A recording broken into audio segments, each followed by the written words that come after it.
Hey everyone, can you hear us okay? Hello? Leo, can you hear us okay on the video? Yep. Awesome, man. Where are you at right now? I'm in Taipei. It's Wow. You must be 3 really a.m. tired right now. Yeah. Well, yeah, All hey good. everyone, thanks for joining. I'm DeFi Dad, and today I'm going to teach you how to, oh shoot, sorry, that's wrong. That's, okay, sorry, I'm not doing a YouTube video. Nice to see everyone. It's so nice that we can all finally get together. I know it's been a long year plus or more where we haven't been able to gather as much. So there's a lot of good energy in the room. We're going to talk all today about different flavors of DeFi lending. Really, what we've got here is three very unique approaches to DeFi lending. And I'm going to let them sort of tell their story, and then we can dive into the specifics of how we are aiming to attract that much more capital to DeFi lending, but also that many more net new users. So on that note, just quick reminder too, if you're building the next great DeFi protocol, please hit me up and my team at Fourth Revolution Capital. Always forget that. Daniel, can you quickly tell everyone about Maple Finance? What are you guys doing that is unique? Yeah, sure. So, hi everybody. Daniel Kim here, head of capital markets at Maple Finance. We are a institutionally focused DeFi credit platform. So we focus on providing a pool of investments for market neutral market makers to easily borrow on an under collateralized rate. TLDR, you can lend to crypto institutional borrowers at really high rates. It's very unique. Yeah. Next, Teddy. Teddy's from Notional Finance. Teddy, what are you guys doing at Notional? Thanks, man. So I'm Teddy Woodward. I'm the co-founder of Notional. And what we do is fixed rate lending and borrowing on Ethereum. So on Notional, you can borrow and lend against your crypto assets. You can borrow and lend USDC and DAI at the moment for 3, 6, and 1 year tenors. And so, what we're doing, I think, is really important because when you look at sort of traditional financial markets, the market for fixed rate lending is orders of magnitude greater than variable rate lending. And so we think that this is going to be a really big thing that's going to help expand sort of the utility of DeFi. Yeah, awesome. And Leo, we've got Leo here Hello. from C.R.E.A.M Finance, which has, I think, $1.5 billion in total value locked as of today. So, Leo, Yep. can you kind of share your story in terms of building C.R.E.A.M? Yeah. So, C.R.E.A.M came about really from the standpoint of the degens wanting to build the stuff that degens want initially, but as we kind of gotten a little bit more grown up, so has our UI from kind of a GTA focused fun theme to a more dressed up background. And but certainly we are part of the Yearn finance ecosystem, focusing mainly on the lending products. We have launched on Ethereum, Binance Smart Chain, Phantom, Polygon, and this week Arbitrum, which is fairly exciting. We do serve both individuals and institutionals. And our Iron Bank product there, that probably is, that one has more institutions on that one. We have also on the C.R.E.A.M Finance side served long tail assets, so we do have a lot more of the lesser known tokens there as well, but they're equally interesting to most people. Leo, maybe we could have you then continue on. What do you think you're doing as like a next step to attract that many net new users? I can say as like a super user, having used C.R.E.A.M, I've always gone to C.R.E.A.M for more like exotic DeFi assets. I know that if like some new token gets listed and it's got like a legit community behind it, you guys tend to list it first. But then you kind of came out of the woodwork with the Iron Bank, which like really is, I'd love to hear you touch upon that as well.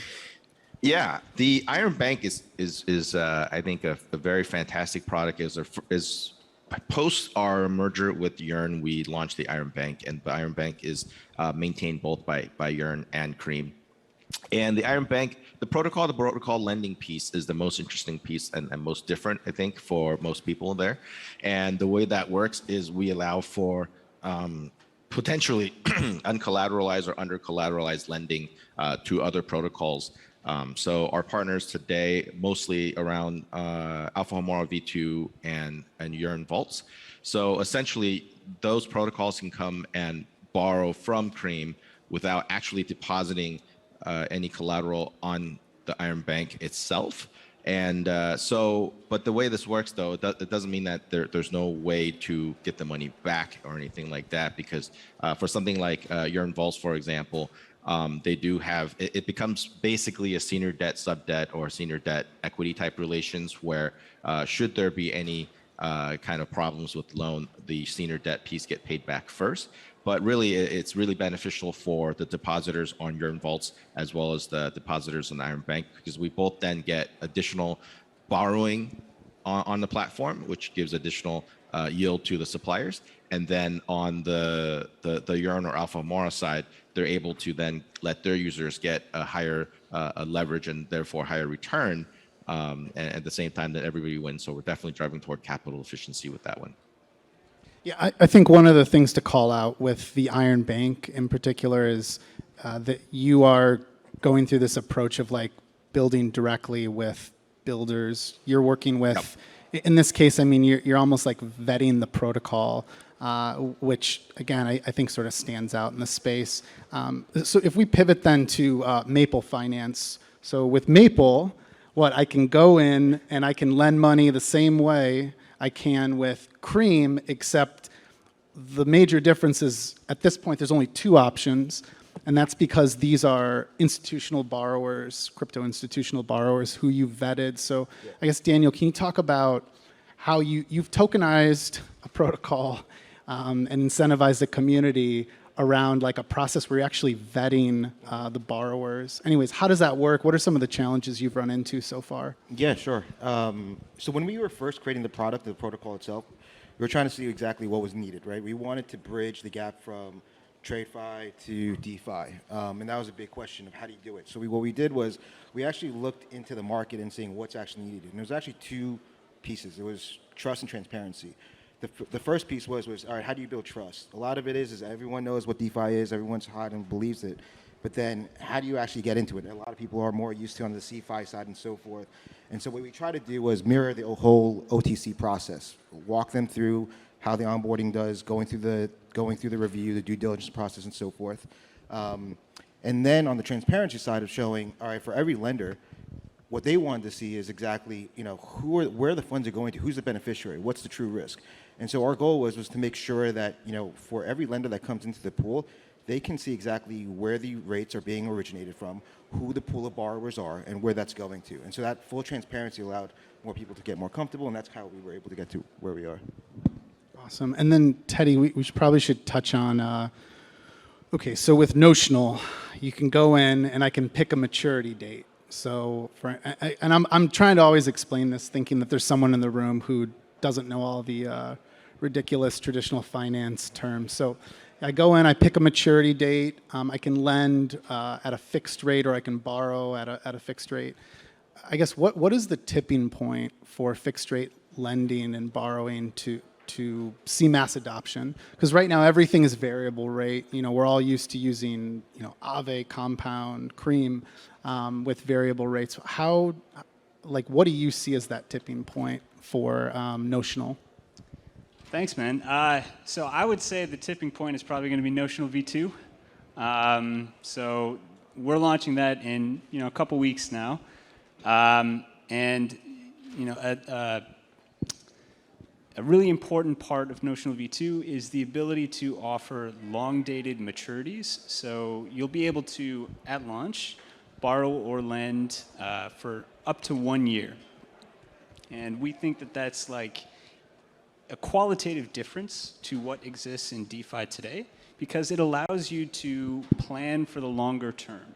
Right now, everything in DeFi is kind of, as you said, based on variable rates, which means that the rate you're paying or earning today is not going to be the same as the rate you're paying or earning tomorrow, and very, very much not going to be the same as the rate you're paying or earning in 6 months. And Notional V2 is designed to allow you to fix your rate for, way in the future, out to at least 20 years, right? And that's a really long time frame. Now, we're not going to get there immediately, but ultimately, like, the purpose of this is to enable people to plan for the long term and really just bring DeFi to kind of the next level of its maturity. And I think that that's going to be really helpful in sort of bringing different kinds of people and different kinds of use cases. So we want to see people borrowing on Notional to finance investment or finance, the operations of running a company.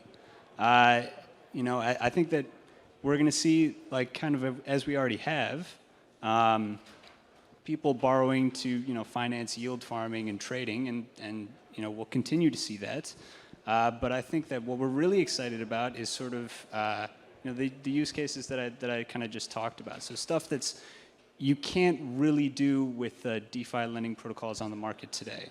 And I think that we're going to unlock a new kind of activity, and I'm really excited about that. I think the golden goose we know is under collateralized loans. I mean, that we're still at this point where try to go out in Times Square and explain to someone, so you deposit more money so you can borrow this. I mean, if you work in finance, you understand that. If you've had a short term working in DeFi, you get it. But the average person is not going to take out a home loan, which is going to be like a killer narrative for us to be able to amplify. So I want to talk then more about, like, what do you think is that next frontier of DeFi lending? You're all working on facets of it. I mean, does it have something to do with we've talked previously about NFTs, of course.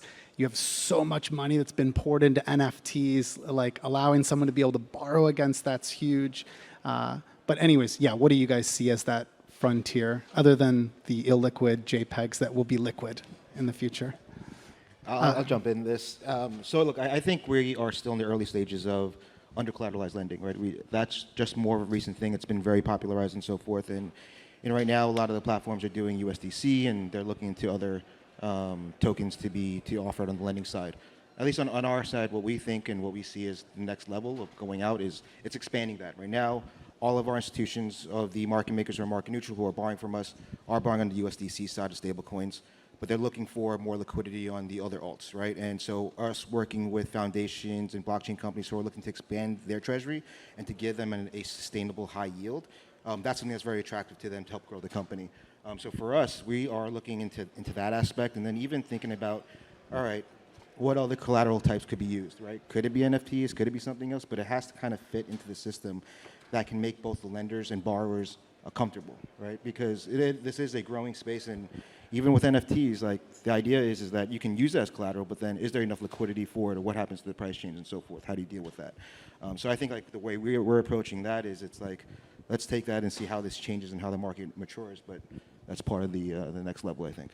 Leo, how are you thinking about this with C.R.E.A.M? Because so if you go to C.R.E.A.M.finance, you can collateralize, Uniswap v2 liquidity provisions, and I would argue you guys have been one of the most aggressive protocols just to enable all of this liquidity.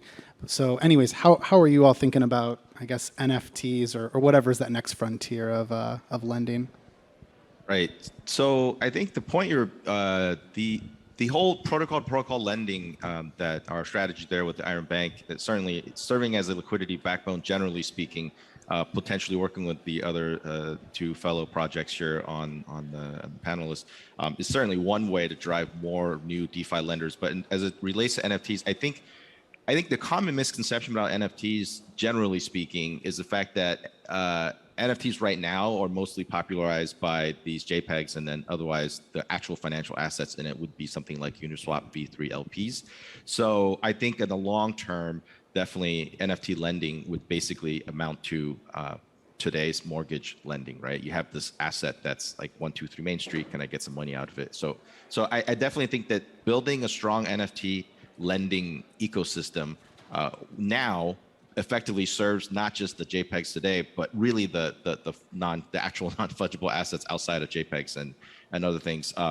But for now, we've already started addressing the NFT lending market, at least from the fungible token side. So just last week, we launched a wave of 6 metaverse NFT tokens Axes, Yield Games, Origin, Decentraland, Sandbox, and Rarible. And I think that's the first step for C.R.E.A.M into the NFT space. I know it sounds like, yeah, it's fungible tokens that apply to the NFT use case and NFT users. But that first step already brings together a bunch of the new users in the DeFi that otherwise was not like exposed to DeFi before. So these gamers that say, hey, look, I got my MetaMask because I'm playing these things, and now I have these tokens, and I was now maybe selling it to, buy some new hobbies and toys or feed my family or whatever, depending where you are. But now it says, hey, I've got this other option. I can already go ahead and borrow these tokens that then can help me get to that other part. Or I can now take these tokens and put them in for yield and then borrow against other things. So being able to introduce NFT users into DeFi through this vehicle is super useful. And for the next step, actually putting up lending services for ERC 721 type properties, that I think the pawn shop model, the kind of party-to-party, peer-to-peer model that Dharma started out with for DeFi early on, that's probably the most interesting one, because then you skip right over the Oracle problem. It's more like, DeFi dad, you have this punk, then I say, all right, cool. I kind of wanted that punk anyway. I either get your punk or you get my money. Either way, those are the two outcomes enforced by smart contracts. So I think that's definitely in the future. Yeah, and I'll just continue here. So I think that, I think a lot of the growth in the near term, well, the growth in the near term is going to come from a lot of different places. But I think that, NFTs and kind of just other sort of crypto native assets of value, like, for example, Maple tokens and C.R.E.A.M tokens. I think that DeFi is going to be the first option as a financial system, as opposed to the sort of centralized and OTC crypto lending kind of financial system. That is going to be the alternative, right? As opposed to, I think that the stuff before DeFi is sort of seen as this alternative and it's not the norm, right? But all the new stuff that's crypto native that's being created, I think DeFi will be the primary destination for like the provision of those financial services. So I think that this space is like growing rapidly, and all that stuff is going to come into DeFi, in my opinion. So I'm quite bullish on that. And then, beyond that, I think like it's going to take time and lower fees via L2. So I think that, over time, and I think it's just important to remember how young DeFi is. It's like, it's only been around for 2 or 3 years. And if you look at like, how long did it take for some corporation to put Bitcoin on its balance sheet, right? It took like a decade, and so far it's still even the most like sort of adventurous corporations, right? So how long is it going to take before, an asset manager like BlackRock allocates some capital to DeFi? I mean, it'll be a while, I think, right? And over time, what'll happen is, I think that people will see that, because DeFi still seems new and risky right now because it is, and it's because it's changing so rapidly. But over time, I think people will see that, in fact, it's a safer and easier way to conduct finance than the traditional financial system, right? And like we're already seeing the introduction of new sort of DeFi insurance solutions. Protocols will have stood the test of time, and I think that that's like going to massively lower the perceived risk of allocating capital to DeFi, and to the extent that we still have significantly higher interest rates than you do in the traditional financial system, the incentive is still there, right? And just all it takes is time to lower the risk, and as the incentive remains and the risk starts to go lower, the capital will come in. And then the other thing is getting the sort of DeFi ecosystem active in an environment with low fees. Because I think something that we've already seen in Notional is like a lot of the people that are interested in using DeFi and Notional don't live in the US, right? Like they live in countries where they don't have the same access to financial services that we do here. And I think it's really easy to forget that when you live in a different country, you might not have like a robust financial system the way we do. And a lot of those users are using DeFi for smaller dollar amounts. And I think that once we have like a robust ecosystem where the transaction fees are very low, I think we're going to see just like an explosion of use from people that aren't based in sort of rich Western countries. Well said, well said. I think we're going to have time for probably just one more question. And this just kind of struck me listening to the different ways that you're all approaching DeFi lending, and there's some real pros and cons to what you're all trying to accomplish. I am wondering, how are you nowadays weighing building a product for the next new wave of users, like totally new DeFi users versus those that are already here? I'm clearly I've been alluding to NFTs quite a bit, and what an opportunity that is.